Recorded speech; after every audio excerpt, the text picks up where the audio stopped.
Je vous remercie. Merci. Et pour le groupe Liberté, Indépendants, Outre-mer et Territoires, la parole est à Monsieur Laurent Panifous. Merci, Monsieur le Président, Monsieur le Ministre, Monsieur le rapporteur, mes chers collègues. Permettez-moi de commencer mon propos en relativisant la hausse des crédits de la mission Travail et Emploi, compte tenu de l'ambition même du gouvernement en matière de plein emploi. Je ne reviendrai pas sur les désaccords de notre groupe sur vos réformes de l'assurance chômage et des retraites, mais je m'interroge de ne pas constater dans ce budget les impacts que celles-ci auront assurément sur le marché du travail.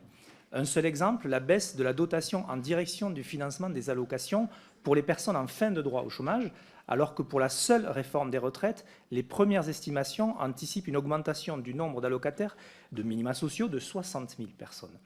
D'autres éléments nous questionnent. Vous affichez votre volonté d'améliorer l'accompagnement des demandeurs d'emploi dans le cadre du projet de loi pour le plein emploi, mais vous ne vous donnez pas réellement les moyens de le faire dans ce budget. La subvention pour charge de service public à Pôle emploi est stable après plusieurs années de baisse. Elle reste toutefois en deçà de son niveau de 2017. Et vous ne prévoyez que 300 équivalents temps plein supplémentaires pour l'opérateur, alors que le nombre de conseillers est déjà aujourd'hui insuffisant. Idem du côté des missions locales, dont les crédits sont stables, alors que l'on pourrait s'attendre à une augmentation du nombre de jeunes suivis. En d'autres termes, notre groupe s'interroge sur les moyens mis en œuvre pour remplir l'objectif de plein emploi que vous fixez et le projet France Travail. L'accompagnement des demandeurs d'emploi devrait être une priorité. Nous ne la voyons pas dans ce budget. Nous voyons en revanche que l'UNEDIC, qui malgré une amélioration budgétaire, souffre toujours d'une dette élevée, sera elle mise à contribution pour financer la réforme. Concernant les dispositifs d'insertion pour les plus éloignés de l'emploi, nous avons 2 points de préoccupation importants. Le premier concerne les crédits pour l'expérimentation de territoire zéro chômeur de longue durée. Les financements doivent être honorés, les engagements doivent être tenus. Vous ne pouvez pas anticiper les résultats des évaluations et décider unilatéralement d'une moindre participation à une expérimentation que vous avez vous-même choisi d'étendre.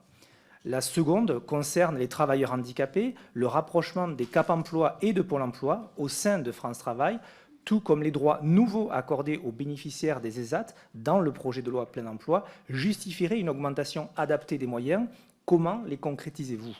Je terminerai enfin sur notre dernière inquiétude qui concerne les jeunes et notamment la formation. D'abord pour dire que le premier bilan du contrat d'engagement jeune est mitigé en termes d'heures d'accompagnement notamment. Et surtout, le dispositif apparaît encore sous-calibré comparé au nombre de potentiels bénéficiaires. Enfin, s'agissant de l'apprentissage, que notre groupe soutient bien sûr, nous nous interrogeons comme d'autres sur un éventuel effet d'aubaine pour certaines entreprises. Envisagez-vous un meilleur ciblage des aides, notamment en direction des moins diplômés ? La question est d'autant plus importante que la situation financière de France Compétences est toujours difficile, ce qui interroge sur sa capacité à pérenniser les dispositifs de formation.